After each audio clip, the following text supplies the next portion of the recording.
Hello बच्चों, मैं आज स्टैंडर्ड 4 का हिंदी पढ़ाने जा रही हूँ। बच्चों, आप सब जानते होंगे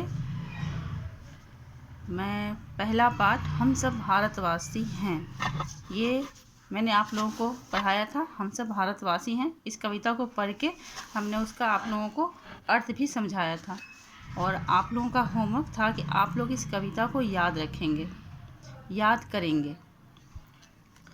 तो बच्चों, इससे हम आगे बढ़ते हैं। कविता मैं पूरा पढ़ के उसका अर्थ समझा चुकी थी। अब मैं आगे बढ़ती हूँ। शब्दार्थ, शब्दों के अर्थ यानी कठिन शब्दों के अर्थ। शब्दार्थ का मतलब होता है शब्द और अर्थ मिलकर शब्दार्थ बने। शब्दों के अर्थ, यहाँ पे कुछ कठिन शब्दों के अर्थ दिए गए हैं जो बच्चों आपको याद करना है। आप स्क्रीनशॉट ले सकते हैं अगर किताब नहीं है तो। फिर हम आगे बढ़ते हैं। यहाँ पे प्रश्न है मौखिक, जो आपको बोलना है, बोल के इसका उत्तर देना है। भारत में रहने वालों की पहचान क्या है? भारत में रहने वालों की पहचान क्या है? तो बच्चों, इसका उत्तर क्या होगा? भारत में रहने वाले लोग सच्चे और सीधे साधे होते हैं। ख है हमें किस बात पर विश्वास है? हम जो पत्थर में भी भगवान के रूप को देखते हैं, उसे पूजते हैं, इस पर हमें विश्वास है। ग है हम कोयल से क्या सीखते हैं? तो उत्तर होगा बच्चों, हम कोयल से मीठी बोली बोलना सीखते हैं। अब उससे आगे बढ़ते हैं।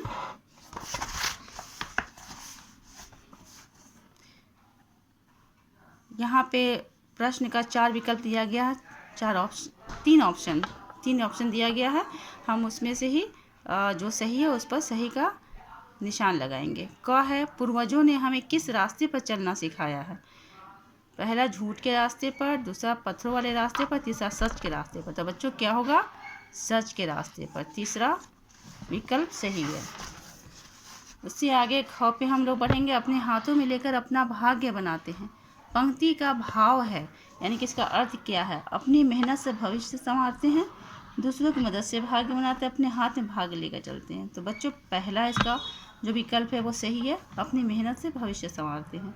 तीसरा, कोयल कैसे स्वर में गाती है? बेसुरे स्वर में, कड़वे स्वर में, मधुर स्वर में। मधुर मतलब मीठा होता है, तो तीसरा विकल्प सही है, मधुर स्वर में। अब बच्चों, आप लोग होमवर्क में ये कठिन शब्दों के अर्थ, इसे आप याद करेंगे और फिर जो हमने मौखिक ये तीनों प्रश्न का जो उत्तर बताया उसे आप समझेंगे और याद रखेंगे। आज तक के लिए इतना ही।